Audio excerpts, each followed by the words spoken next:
Ukraine से भी बड़ा युद्ध शुरू हो चुका है।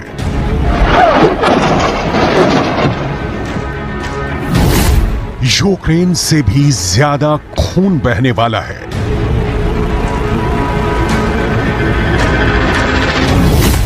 यूक्रेन से भी बड़ी तबाही होने वाली है।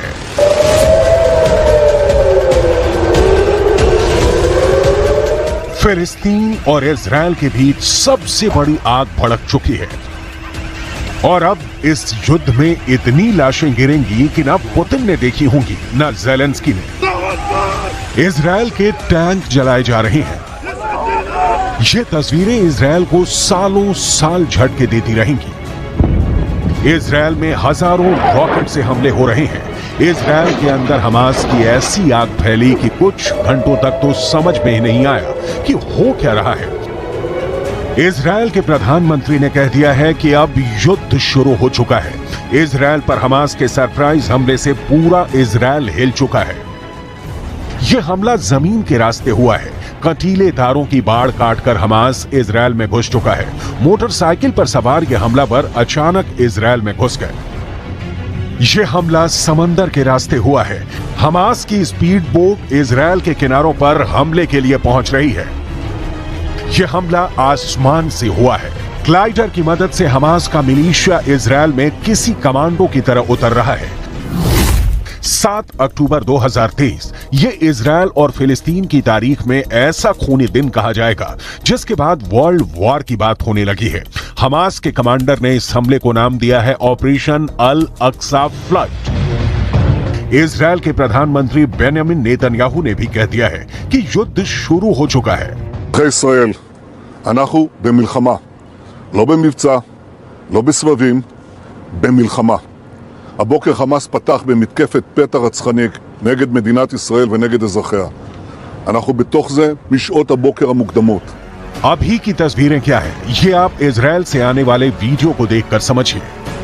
खून खराबा बहुत ज्यादा होने वाला है। ये युद्ध थमने वाला नहीं। गाजा से लगे इजरायली इलाके जल रहे हैं और अब अगले 24 घंटे बहुत ही गंभीर होने जा रहे हैं। हमले की शुरुआत कैसे हुई, ये बहुत गौर से देखिएगा। जो तस्वीरें विचलित कर सकती हैं उन्हें एडिट करके हटा दिया गया है।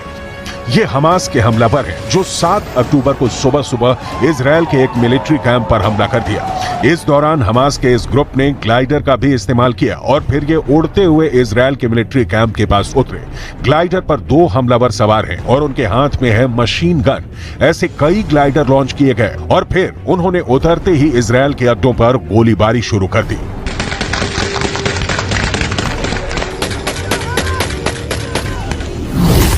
यह पिछले 50 वर्षों में इजरायल और फिलिस्तीन के बीच सबसे बड़ा युद्ध कहा जा रहा है। जिस मिलिट्री अड्डे को टारगेट किया गया वहां कई इजरायली सैनिक मारे गए हैं। इजरायल के पुलिस चीफ ने कहा है कि गाजा पट्टी के पास 21 ऐसी लोकेशन है जहां बड़े हमले हुए हैं। ראשי מערכת הביטחון, הנחיתי קודם כל לטהר את היישובים מהמחבלים שחדרו פנימה. הפעולה הזאת מתבצעת בשעות הללו. במקביל הוריתי לבצע גיוס מילואים נרחב ולהשיב מלחמה שערה בעוצמה ובהיקף שהאויב לא הכיר. इसलिए कहा जा सकता है कि इजरायल की खुफिया एजेंसी मोसाद इस हमले को लेकर पूरी तरह फेल साबित हुई है। हमास की ट्रेनिंग को लेकर मोसाद अनजान रही। हमास की रॉकेट पावर को लेकर मोसाद अनजान रही। एक साथ इतने रॉकेट तैनात कर दिए गए लेकिन मोसाद को भनक तक नहीं लगी। इजरायल पर हमले की एक बड़ी वजह बहुत दिनों से उबाल खा रही थी जिसके बारे में पूरी दुनिया जानती है और इजरायल पर ऐसा हमला किसी भी वक्त हो सकता है। ये बात भी किसी से छुपी नहीं थी। इजरायल पर जो हमला हुआ उसकी सबसे बड़ी वजह वेस्ट बैंक के रिहायशी इलाकों में इजरायल का सैन्य ऑपरेशन है।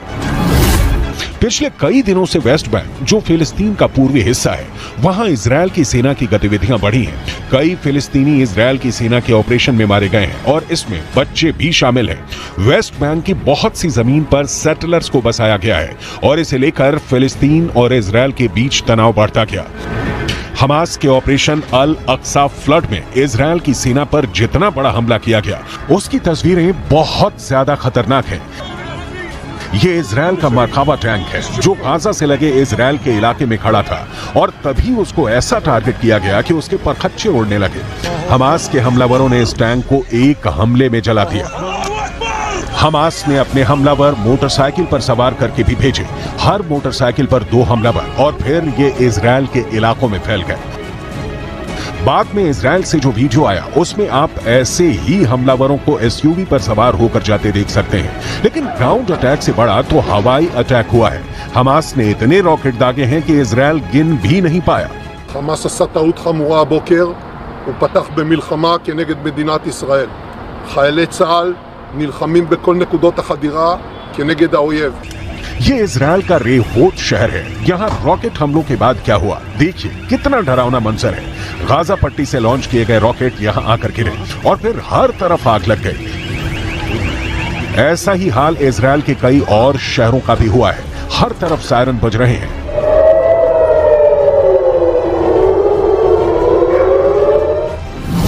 हमास ने 7,000 से ज्यादा रॉकेट एक साथ इजराइल पर चलाए हैं। 7,000 रॉकेट को रोकने में इजराइल पूरी तरह से फेल हो गया।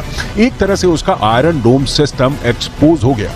פצנו כרגע את הפלחודים למילואים באד-הוק, כל כיתות הכוננות יוצאים החוצה, חסימות בכל הערים. הנחיות לתושבים כרגע להסתגר בבתים, לנעול את הדלתות, דלת נעולה, אנשים לא ייכנסו לשם, אף אחד שלא יצא החוצה, כי במקביל יש את התקפת טילים. इससे पहले आयरन डोम ने रात में भी गाजा से फायर किए गए रॉकेट को रोककर खुद को साबित किया है। नेतन्याहू ने इस सिस्टम को गाजा और आसपास में तैनात किया हुआ है। उनको पूरा यकीन रहा है कि आयरन डोम किसी भी हमले से बचा सकता है, और यही कहकर नेतन्याहू ने इस सिस्टम की पूरी दुनिया में मार्केटिंग भी की है। इसका एक नमूना देख लीजिए। यह सिस्टम रॉकेट्स को आसमान में ही नष्ट कर देता है। यह है कमाल आयरन डोम का। इससे पहले जब फिलिस्तीनी संगठन हमास ने रॉकेट से हमला किया है, आयरन डोम का सक्सेस रेट 90% से ऊपर रहा है। यानी हर 100 रॉकेट हमलों के बाद जब आयरन डोम की मिसाइल फायर की गई तो उसने 90 से ज्यादा रॉकेट को आसमान में ही रोक दिया। इसी वजह से इस एयर डिफेंस सिस्टम को लेकर दुनिया में मांग बढ़ने लगी। यह ज़ेलेंस्की की डिमांड लिस्ट में भी आ गया। आयरन डोम 4 किलोमीटर से लेकर 70 किलोमीटर दूर से हो रहे हमलों को रोक सकता है। यह मिसाइल को भी रोक सकता है, यह रॉकेट के हमलों को भी रोक सकता है, और तोप के गोलों को भी रोक सकता है। इजराइल की यह हालत देखकर कह सकते हैं कि इन हमलों को रोकने के लिए आयरन डोम फेल साबित हुआ है, और वो इस्तेमाल में बहुत महंगा साबित होता है, क्योंकि 1 लाख रुपए की कीमत वाले रॉकेट या तोप के गोले को रोकने के लिए इसमें से 2 मिसाइल फायर की जाती हैं, जिनकी कीमत रेंज के हिसाब से 70 लाख से 1 करोड़ रुपए तक होती है। यानी एक रॉकेट जिसकी कीमत 1 लाख रुपए भी नहीं है, उसको रोकने के लिए इस हथियार की इतनी बड़ी कीमत हैरान करती है। 7,000 रॉकेट एक साथ मारे गए तो आयरन डोम भी फेल हो गया। आखिर वो कितने रॉकेट रोक सकता है? लिहाजा इजराइल में हुए रॉकेट धमाकों ने बहुत नुकसान पहुंचाया है। इजराइल पर जैसे ही हमलों की खबरें नेतन्याहू के दफ्तर पहुंची, उन्हें समझ में आ गया कि बहुत बड़ा कांड हो चुका है। इन धमाकों ने इजराइल को 440 वोल्ट का करंट लगा दिया है। ये नेतन्याहू के लिए भी बहुत बड़ा झटका है। लेकिन सवाल है कि अब नेतन्याहू इन हमलों का जवाब कैसे देंगे? לשלם מחיר שהוא לא ידע כמותו. אני קורא בינתיים לכל אזרחי ישראל להישמע בקפדנות להנחיות הצבא, להנחיות פיקוד העורף. אנחנו במלחמה ואנחנו ננצח בה. हमास ने इजराइल के कई सैनिकों को मार डाला है, तो कई को बंधक भी बनाकर गाजा की तरफ ले गए हैं, ताकि आगे चलकर इजराइल से कोई डील की जा सके। लेकिन इजराइल के लिए सबसे शर्म वाली बात यह है कि उसके बहुत से बड़े हथियार इस हमले को नहीं झेल पाए हैं। इसमें यह मरकावा टैंक भी है जो हमास के हमले में ढेर हो गया, और फिर फिलिस्तीन के लोग उस पर चढ़ गए। ये इजराइल का ही नहीं, पूरी दुनिया में सबसे खतरनाक टैंक माना जाता रहा है, लेकिन हमास के एक हमले में ढेर हो गया। इजराइल का मरकावा दुनिया के सबसे सीक्रेट टैंक के रूप में पहचाना जाता है, जिस टैंक के खिलाफ अचूक माने जाने वाली मिसाइल भी नाकाम हो जाती है। यह ऐसा टैंक है जिसे लेकर इजराइल ने फैसला किया है कि वो इसे कभी किसी देश को नहीं बेचेगा। जिस जलते हुए टैंक की तस्वीरें पूरी दुनिया देख रही है, उसी मरकावा टैंक को लेकर बहुत सी बातें हैं जो आज भी इजराइल की डिफेंस इंडस्ट्री के अंदर ही सीक्रेट बनी हुई हैं। दुनिया इस टैंक के बारे में बहुत सी बातें नहीं जानती है। इजराइल की भाषा हिब्रू में मरकावा का मतलब होता है रथ, और अब इसी पर फिलिस्तीन के लोग सवार हैं। इजराइल की थल सेना का यह सबसे खतरनाक हथियार हमेशा इजराइल को बड़ी कामयाबी दिलाता आया है, लेकिन इस बार ये फेल हो गया। इजराइल ने अरब देशों के साथ 1967 में हुए युद्ध के बाद इसे बनाना शुरू किया। 1973 के युद्ध के बाद इसके डिजाइन में और बदलाव किए गए। 1970 के दशक में बना मरकावा 80 के दशक से ही इजरायल का मेन बैटल टैंक बना हुआ है। ये 65 टन का टैंक है। इसकी गन 120 मिलीमीटर की है। इससे एंटी टैंक मिसाइल भी फायर की जा सकती है। 1500 हॉर्स पावर वाले इंजन से ये 65 किलोमीटर प्रति घंटे की रफ्तार तक दौड़ सकता है। लेकिन जब हमास ने हमला किया तो ये टैंक जहां था वहीं खड़ा रह गया। दूसरे टैंकों की तरह इस टैंक का इंजन पीछे नहीं आगे होता है, ताकि दुश्मन के हमले के वक्त इस टैंक में बैठे सैनिक सुरक्षित रहें। लेकिन हमास के हमले के बाद इस टैंक से इजरायली सैनिकों को मुर्दा हालत में बाहर निकाला गया। वो तस्वीरें आपको विचलित कर सकती हैं, इसलिए उसे शामिल नहीं किया गया है। ये एक इन्फेंट्री फाइटिंग व्हीकल के तौर पर भी काम करता है, लेकिन इस टैंक को बचाने वाला बड़ा सिस्टम आयरन डोम की तरह ही नाकाम साबित हुआ। इजरायल के इस टैंक में अमेरिका के एब्रम्स टैंक वाली कई तकनीक जोड़ी गई है, ताकि ये दुश्मन के अटैक से बच सके। ट्रॉफी एपीएस यानी एक्टिव प्रोटेक्शन सिस्टम मिलने के बाद इसकी डिफेंसिव पावर कई गुना बढ़ गई है। ये इसे एंटी टैंक गाइडेड मिसाइल से बचाता है। ये टेक्नोलॉजी अब आधुनिक टैंकों के लिए बहुत जरूरी बन चुकी है। इसी टैंक के जरिए इजरायल अपने 4 बड़े दुश्मनों को रौंदने की ताकत रखता है और उसके लिए हमेशा तैयार भी रहता है।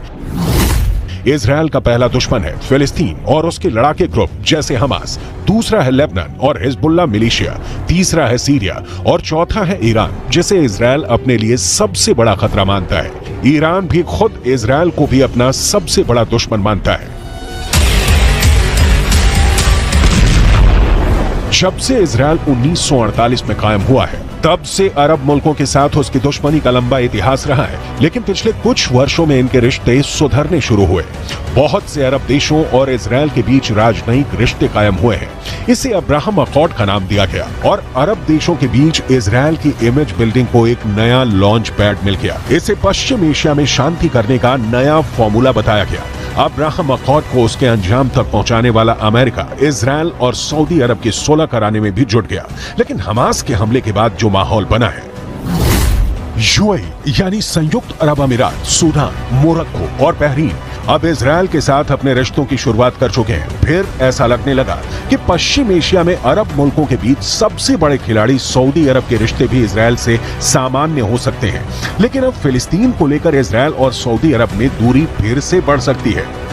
हमास के हमले से पहले इजरायल अपने लिए बहुत सुकून महसूस कर रहा था। उसे लगा कि अब अरब मुल्कों से दोस्ती होगी तो उसकी राह आसान हो जाएगी। इससे पहले सऊदी अरब ने जॉर्डन में अपने राजदूत को फिलिस्तीन का अनिवासी राजदूत करार दिया था।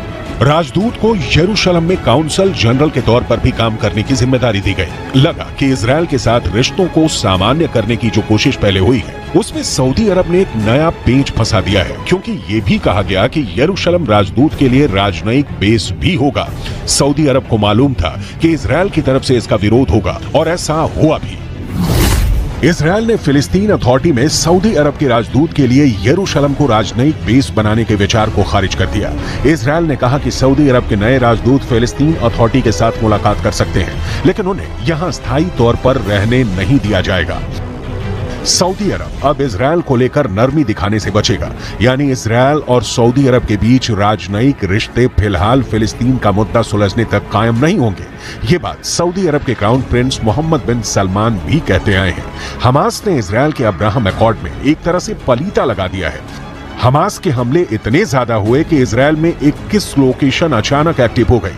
हर लोकेशन पर हमास की हमलावर टुकड़ी मौजूद थी, लेकिन उनको ट्रैक करने में इजरायल को कई घंटों का वक्त लग गया। כמו שאתם מבינים, אנחנו נמצאים כרגע במצב מלחמה. אין פה שום הסבר אחר. התקפה רבתית באזור רצועת עזה, ביישובי הדרום. יש לנו כרגע 21 מוקדים פעילים באזור הדרום. इसमें कोई शक नहीं कि इजरायल इस हमले का बहुत बेदर्दी से बदला लेगा और वो हमास और उनके कमांडर्स को छोड़ेगा नहीं। अगले 24 घंटे बहुत अहम रहने वाले हैं। इस युद्ध को रोकने की कोशिश भी शुरू हो गई है, इसमें कोई शक नहीं। लेकिन इस बार हमास ने जिस डिग्री का हमला किया है, उसने इजरायल को हिला कर रख दिया है और उसके पास भी पूरी तरह बदला लेने के अलावा कोई रास्ता नहीं बचा है।